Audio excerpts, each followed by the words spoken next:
Booth ফেরত সমীক্ষায় বাংলায় গেরুয়া ঝড়ের ইঙ্গিত মিলছে। ম্যাট্রিক্স, সিএনএক্স সহ একাধিক সমীক্ষায় 25 থেকে 26টি আসন পাওয়ার সম্ভাবনা পদ্ম শিবিরের। আর ধস নামতে পারে তৃণমূলের ভোটের হারে। 17 থেকে 18 আসনে আটকে যেতে পারে তৃণমূল কংগ্রেস। আমরা আরও জানবো এ বিষয়ে। আমাদের সঙ্গে সরাসরি রয়েছে আমাদের আরেক প্রতিনিধি শুভদীপ রয়েছে আমাদের সঙ্গে। শুভদীপ, কি বলছে এক্সিট পোল এই রাজ্যের ক্ষেত্রে? পশ্চিমবঙ্গের ক্ষেত্রে বুথ ফেরত সমীক্ষা কি আভাস এর আগেও আমরা দিয়েছি এবং আবারও দেবো পায়েল তোমার মাধ্যমে, এবং দেখাবো এই মুহূর্তে পশ্চিমবঙ্গের এক্সিট পোল কি বলছে। বুথ ফেরত সমীক্ষা 42 আসনের জন্য ম্যাট্রিক্সের যে সমীক্ষা সেখানে উঠে আসছে বিজেপি 21 থেকে 25টি আসন পেতে পারে। অন্যদিকে তৃণমূল কংগ্রেসের ঝুলিতে যেতে পারে 16 থেকে 20টি আসন, বাকিরা পেতে পারে একটি আসন। 42টি আসনের মধ্যে সিএনএক্স এর যে সমীক্ষা সেই সমীক্ষা উঠে আসছে 22 থেকে 26টি আসন পেতে পারে বিজেপি।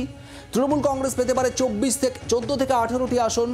অন্যান্যরা 1 থেকে 2টি আসন পেতে পারে সিএনএক্স এর এমনটা ইঙ্গিত। এবং এর পাশাপাশি এক্সিস মাই ইন্ডিয়ার ইঙ্গিতে বিজেপিকে এ রাজ্যে দেওয়া হচ্ছে 26 থেকে 31টি আসন। তৃণমূল কংগ্রেস পেতে পারে 11 থেকে 14টি আসন, এমনটা ইঙ্গিত এক্সিস মাই ইন্ডিয়ার।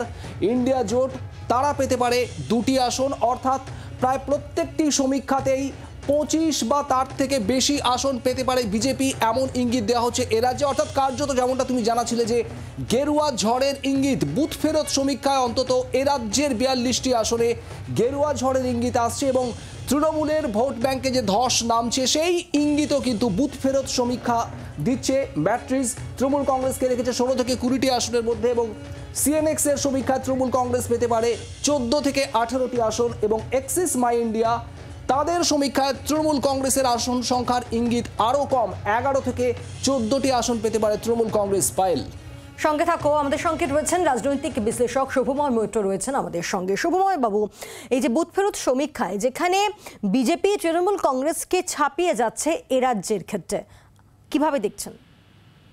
দেখুন, দুপক্ষের ভোটই বেশ কাছাকাছি দেখা যাচ্ছে আর কি, শতাংশের নিরিখে। দু একটি সমীক্ষায় অবশ্য বিজেপির যে ভোট শতাংশ সেটা প্রায় 5-6% বেশি তৃণমূলের থেকে দেখা যাচ্ছে। এইখানে একটি প্রশ্ন উঠবে, সেটা হচ্ছে সমীক্ষায় যে ভোট শতাংশ সেটার মধ্যে তো এতটা পার্থক্য হওয়ার কথা না, এবং সত্যি তো সমীক্ষা আনুমানিক। ফলে মোটের ওপর গড়ে এটা দেখা যাচ্ছে বিজেপি বেশি আসন পেতে পারে, কিন্তু অন্যদিকে যেহেতু একটা সমীক্ষায় সব কথা বলে না, আমি বলবো যে একটু অপেক্ষা করা যাক 4 তারিখ অব্দি। যেভাবে কাছাকাছি ভোট দুটি দলের আছে সেক্ষেত্রে সাধারণভাবে যদিও মনে হচ্ছে বিজেপি বেশি আসন পেতে চলেছে, একই রকম ভাবে তৃণমূলও কিন্তু বেশি আসন পেয়ে যেতে পারে। ফলে সেটা নজর রাখা দরকার। আর দ্বিতীয় যে বক্তব্য সেটা হচ্ছে বাম কংগ্রেসের ভোট একটু বাড়ার দিকে যাচ্ছে, সেই জায়গায় তাদের ভোট কতটা বাড়বে তার উপর কিন্তু ভীষণ ওলটপালট হয়ে যেতে পারে। ফলে আমার আবেদন থাকবে যে সকলে শান্তভাবে থাকুন, এই ভোট শতাংশ দেখুন এবং শেষ পর্যন্ত সত্যিকারের যে ফল আসে তার জন্য অপেক্ষা করুন। আমার মনে হয় খুব একটা উত্তেজনাপূর্ণ কাউন্টিং সেশন আমরা দেখতে চলেছি। আপাতত যেটা সকলেই বলছেন যে বিজেপি কিছুটা এগিয়ে থাকবে, তবে আমার মনে হয় ভোট শতাংশ এত কাছাকাছি যে এই মুহূর্তে একেবারে নির্দিষ্টভাবে কিছু না বলাটাই ভালো। বাংলার আওয়াজ, বাঙালির আবেগ, জি 24 ঘন্টা।